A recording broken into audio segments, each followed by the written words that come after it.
नमस्कार, मेरा नाम धीरेन्द्र कुमार है और आप सभी दर्शकों का स्वागत है हमारे खास शो कमोडिटी के महारथी में। आज के इस खास शो में हमारे साथ जुड़ रहे हैं ट्रेड एनालिस्ट और multi commodity trader Devendra Vora ji. Devendra Vora ji के बारे में आपको बता दें कि वो कई वर्षों से कमोडिटी ट्रेडिंग से जुड़े हुए हैं। इसके अलावा गेहूं के ऊपर उनकी बहुत अच्छी पकड़ है, जो कि वर्तमान और उसके भविष्य के बारे में क्या होने वाला है उसको वो काफी बारीक नजर रखते हैं उस पर। और देवेंद्र वोरा जी के साथ ही ओरिगो ई मंडी के सीनियर मैनेजर इंद्रजीत पॉल जी भी आज हमारे साथ इस पूरे शो के दौरान जुड़े रहेंगे और वह भी आज गेहूं को लेकर मौजूदा समय में होने वाली जो अटकलें चल रही हैं और उसके भविष्य में कैसा रुझान रहेगा उस पर वो अपनी बात रखेंगे। तो साथ ही वह देवेंद्र वोरा जी से भी गेहूं के ऊपर बहुत सारे जो जरूरी सवाल हैं उस पर भी उनसे जानने की कोशिश करेंगे कि वो आके उनकी राय क्या है गेहूं पर। तो बातचीत का सिलसिला शुरू करते हैं। सबसे पहले देवेंद्र वोरा जी, आपसे पहला सवाल ये है कि जो चालू वित्त वर्ष है उसमें गेहूं का उत्पादन इस साल कैसा रह सकता है, मतलब आप क्या देख रहे हैं?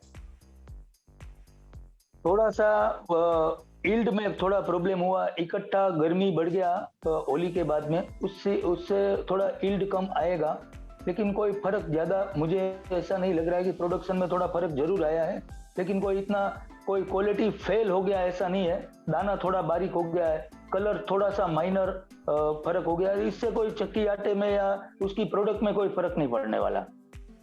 जी जी। तो मेरा जो दूसरा क्वेश्चन था कि सरकार का जो गेहूं का खरीद मतलब कैसा रहेगा इस साल, उसकी इस बार जैसे जो गेहूं का खरीद है सरकार का जो टारगेट है, जैसे कुछ 44.4 मिलियन मेट्रिक टन का टारगेट है, वो उतना तो हो नहीं पाएगा शायद इस साल।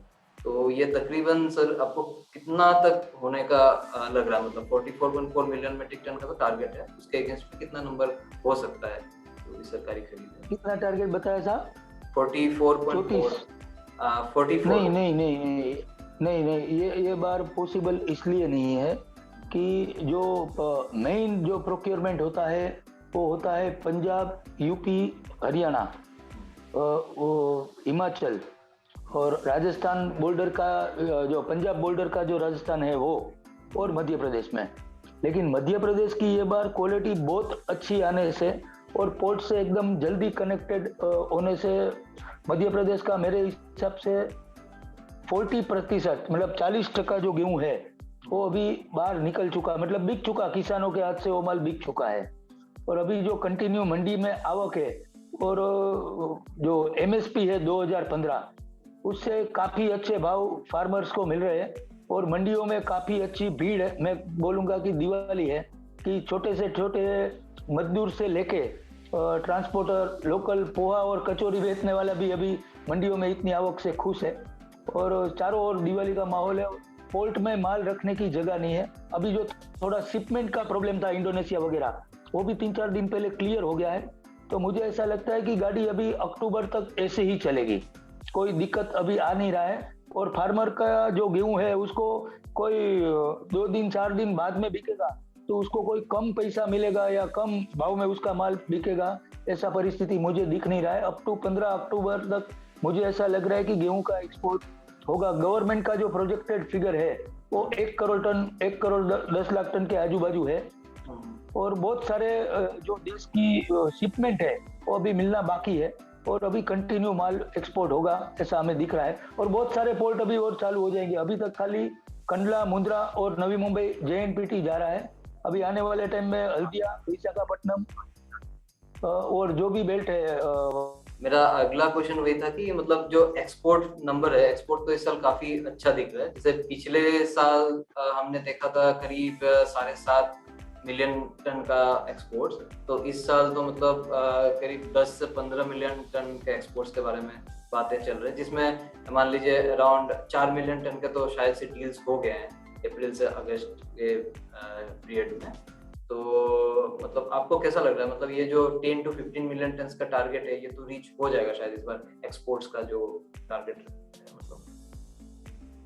और कोई मुझे नहीं दिक्कत दिख रहा है हम लोग अचीव नहीं कर पाएंगे, अचीव हो जाएगा। एक्सपोर्ट का जो फिगर है वो 100% अचीव इसलिए हो पाएगा कि इंटरनेशनल जो प्राइस है वो काफी हाई है। इंडिया का जो अभी हिंदुस्तान का जो भाव है वो काफी अच्छा भाव है और कोई दिक्कत मुझे नहीं आ रही है। और अभी भी एक्सपोर्टरों को काफी अच्छे मार्जिन से माल वो बेच रहे हैं। तो कोई अभी इसमें 100-150 रुपए की और तेजी आ जावे गेहूं में पोर्ट के भाव में, तो कोई बड़ी बात नहीं होगी, ऐसा मैं समझ रहा हूँ। तो सर इस बार जैसे प्रोक्योरमेंट भी सरकार का जो गेहूं का खरीद है वो भी मतलब थोड़ा कम रहेगा पिछले साल के हिसाब से, और एक्सपोर्ट्स भी इस साल काफी अच्छा हो रहा है। और सर जो भी ये गवर्नमेंट की स्कीम्स है जिसमें गेहूं मतलब डिस्ट्रीब्यूट होते हैं, जैसे वेलफेयर स्कीम्स हो गया, पीटीएस वगैरह हो गया, वो भी काफी अच्छा इस साल भी चल रहा है, जैसे पीएमजी के उन्होंने एक्सटेंड किया। तो सर आगे चल के इस साल का जो गेहूं का स्टॉक रहेगा वो सर मतलब कैसा रहेगा, क्योंकि पिछले साल तो जैसे अप्रैल 1 तक हमने जो एफसीआई का स्टॉक देखा था करीब 19 मिलियन के आसपास था। तो सर इसमें तो और तो घटेगा शायद इस साल, तो आपको कैसा लग रहा है वो कितना रह सकता है स्टॉक? जी, इसमें ऐसा है कि जैसे 1 करोड़ टन गेहूं का एक्सपोर्ट हो गया समझ लो, तो भी कोई फर्क इसलिए नहीं पड़ेगा कि इंडिया का जो प्रोडक्शन है हिंदुस्तान का, वो गवर्नमेंट का प्रोजेक्टेड फिगर था 9.5 करोड़ टन के आसपास। लेकिन इसमें जो थोड़ा गर्मी की वजह से थोड़ा यील्ड कम आया या और कोई बात हो गई, तो भी हमारे यहाँ कोई ऐसा कोई तकलीफ नहीं आएगा। जैसा वो जो कोई मैनिपुलेट करना चाहता है, तो मेरे हिसाब से वो गलत हो साबित होगा। क्यों 10-15%, 18% गेहूं हर साल हमको एक्स्ट्रा माल रखना पड़ता है अपना। अभी जो अनाज का उसमें गेहूं और चावल का जो प्रोडक्शन है, वो प्रोडक्शन अपना ज्यादा ही है। हर साल अपने को एफसीआई में माल रखना पड़ता है, और दूसरे साल या तीसरे साल हम उसका टेंडर या ओपन सेल निकाल के उसको माल को बेचते हैं सरकार। तो ये बार ये परिस्थिति शायद नहीं आएगी, ज्यादा ओवर स्टॉक नहीं होगा, तो अच्छी बात है। और प्राइवेट लोगों के पास माल है तो एक मिनिमम छोटे बड़े प्रॉफिट में वो तो अपना माल बेच ही देते हैं। और सरकार में अगर माल जाता है तो 6 महीना, 12 महीना, 2 साल कभी बाहर निकलता है, वो गवर्नमेंट की जो बॉडी है या जेपीसी है वो नक्की करती है, उसके बाद में उसका ऑक्शन या सेल या टेंडर वगैरह होता है। तो ये अच्छी बात है कि प्राइवेट प्लेयर इतना अच्छा, अगर गेहूं का जो इंडस्ट्रीज है वो अच्छे से सेट होगा। और मैं ऐसा समझता हूँ कि 15-17 साल के बाद में भारतीय किसानों को इंटरनेशनल मार्केट मिला है, और आने वाले 2-3 साल एक्सपोर्ट जारी रहेगा। और हिंदुस्तान के किसान के लिए अच्छी बात इसलिए है कि ये जो एमएसपी का जो लफड़ा है कि हर साल सरकार के गोडाउन में जाना, उधर माल तोलना, उसमें से उसको मुक्ति मिल गई है। मंडी में जाता है, इमीडिएट उसको उसका माल बिकता है और इमीडिएट उसको पैसा मिल जाता है। ये बहुत बड़ी खुशी की बात मेरे हिसाब से फार्मर के लिए भी है, सरकार के लिए भी है, और प्राइवेट ट्रेडरों को इतना अच्छा काम मिल रहा है इसलिए उन लोगों की भी है। ये साल मध्य प्रदेश में देखो अच्छे ग्रेडिंग यूनिट भी चल रहे हैं, अच्छे सोल्टेक्स यूनिट भी चल रहे हैं, सभी फ्लोर मिल्स भी चल रहे हैं, सभी चक्के आटे के प्लांट भी चल रहे हैं, छोटे छोटे आड़तियों को भी एक्सपोर्टरों का आड़त का काम मिल रहा है। छोटे जो ट्रेडर है वो माल लेके एक्सपोर्टरों को सप्लाई कर रहे हैं, और जो बारदान वाले हैं वो भी तकलीफ था उसको, तो बेग्स वाले को भी अच्छा धंधा मिला है। जो प्राइवेट ट्रांसपोर्टर है उसको भी बहुत अच्छा मिल रहा है। अभी जैसे 250 से 75 रुपया कंडला का भाड़ा है, 250 से 300 रुपया मुंबई का भाड़ा है, तो प्राइवेट ट्रांसपोर्टरों को भी अच्छा काम मिल रहा है। So everyone is happy. So मैं ऐसा समझता हूँ कि वो 3-4 रुपया कोई गेहूं का भाव इतना ऊपर है, ऐसा ये कोई माइनस पॉइंट नहीं है मेरे हिसाब से, और वो उसको जनता ने आराम से एक्सेप्ट किया है। दूसरी सब चीजों की अगर महंगाई देखे तो गेहूं में कोई 3-4 रुपया ऊपर कोई बड़ी बात नहीं है। और क्यों भारत के किसानों को इंटरनेशनल मार्केट मिला, वो भी इतने ज्यादा देशों में, वो बहुत बड़ी बात है। आज इटाली, अर्जेंटीना और मिस्र, इजिप्ट, कितने सारे लोग अभी अपने साथ जुड़ चुके हैं व्यापार में। ये तो क्या है, गेहूं जाएगा तो दूसरी चीज उधर से आएगी, दोनों ही मतलब एक्सपोर्ट और इंपोर्ट दोनों ही काम दोनों का होगा, और वो अच्छी बात है, मैं ऐसा समझता हूँ काफी। और मतलब जो इंटरनेशनल जो अभी भारत की जो परिस्थिति है वो ऑस्ट्रेलिया के बाद में 2nd नंबर पे आ गई है, जो अभी तक अपन 7वें, 8वें या 10वें नंबर पे था। और जो मैं आपको टेबल बताता हूँ, सबसे बढ़िया क्वालिटी रहती है ऑस्ट्रेलिया की, उसके बाद में रहती है कनाडा की, उसके बाद में अमेरिका और इंडिया आते हैं, और रशिया और यूक्रेन और फ्रांस। वो ब्लैक सी मतलब काले समुद्र का गेहूं बोला जाता है, वो खाली बेकरी में यूज होता है। सो अपना जो गेहूं है वो मल्टीपर्पज गेहूं का एशियन कंट्री में तो बहुत ज्यादा इसको सक्सेस मिला है। क्यों, हमारे वाले लोग जो एशिया के जो लोग हैं वो उसको खाली ब्रेड और बिस्किट से मतलब नहीं, हम लोग बहुत सारे व्यंजन, बहुत सारी वानगियां बनाते हैं। तो गेहूं का उसका जो है, यहाँ से अभी चक्की आटा जा रहा है, फ्लोर जा रहा है, पास्ता फ्लोर जा रहा है, मैदा जा रहा है, तो वो भी एक एक्स्ट्रा बेनिफिट हुआ है अपने को। इंडस्ट्रीज को भी बहुत सारा अच्छा काम मिला है। सो इट इज गुड, मतलब राजी होने वाला काम है ये। महंगाई की फालतू बात 3-4 रुपया किलो के लिए मैं ऐसा समझता हूँ नहीं करनी चाहिए। Thank you sir. सर मेरा आखिरी क्वेश्चन आपसे ये है कि गेहूं का जो भाव है आगे आने वाले टाइम में कहाँ तक जा सकता है? जैसे आप मान लीजिए 2100 मतलब 2200 के रेंज में चल रहा है जो भी प्रोड्यूसिंग स्टेट्स है, तो आगे चल के सर आप कहाँ तक देख रहे हो भाव? एक मतलब अगले 3-4 इसमें अभी और 200 से 300 रुपये की तेजी आ सकती है।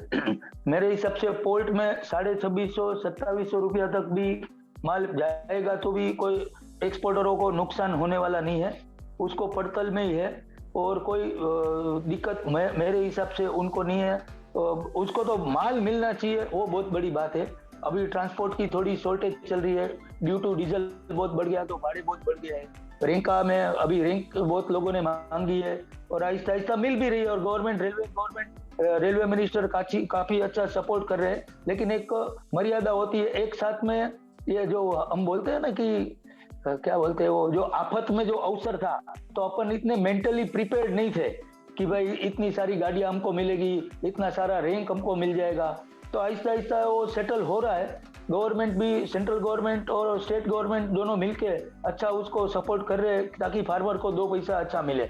और मैं ऐसा समझता हूँ कि उसमें हम लोग अचीव करेंगे, आहिस्ता आहिस्ता सेटल होते जा रहा है और वो हो जाएगा। कोई दिक्कत मुझे नहीं दिख रही है अभी तक। थोड़ा बहुत प्रॉब्लम जो कंटेनर मिलने में था वो भी, उसमें भी काफी अभी रिलीफ है।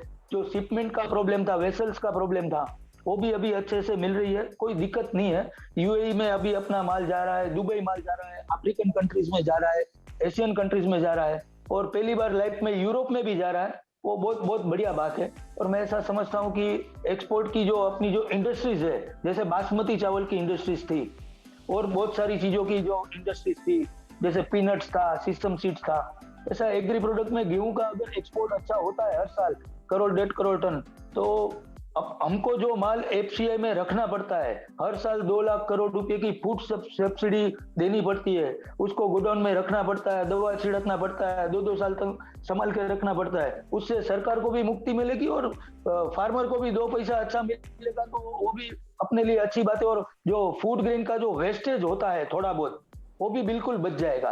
प्राइवेट हाथों में माल होता है तो एक एक दाना संभाल के उसको रखता है, कोई दिक्कत नहीं आती है। और मैं ऐसा समझता हूँ बहुत बहुत अच्छी बात है। और गवर्नमेंट ने जो अभी जो सपोर्टिंग पार्ट लिया है, जो अच्छा सपोर्ट कर रहे हैं गेहूं का एक्सपोर्ट के लिए, उसके लिए सरकार के जितने भी मंत्रालय है, कॉमर्स मिनिस्ट्री है, रेलवे मिनिस्ट्री है, state government of MP and Rajasthan है, और जितने भी लोग हैं, एग्रीकल्चर मिनिस्टर है, पीडीएस हमारे पीयूष गोयल साहब है, सभी ने अच्छा मतलब हेल्प और सपोर्ट किया है।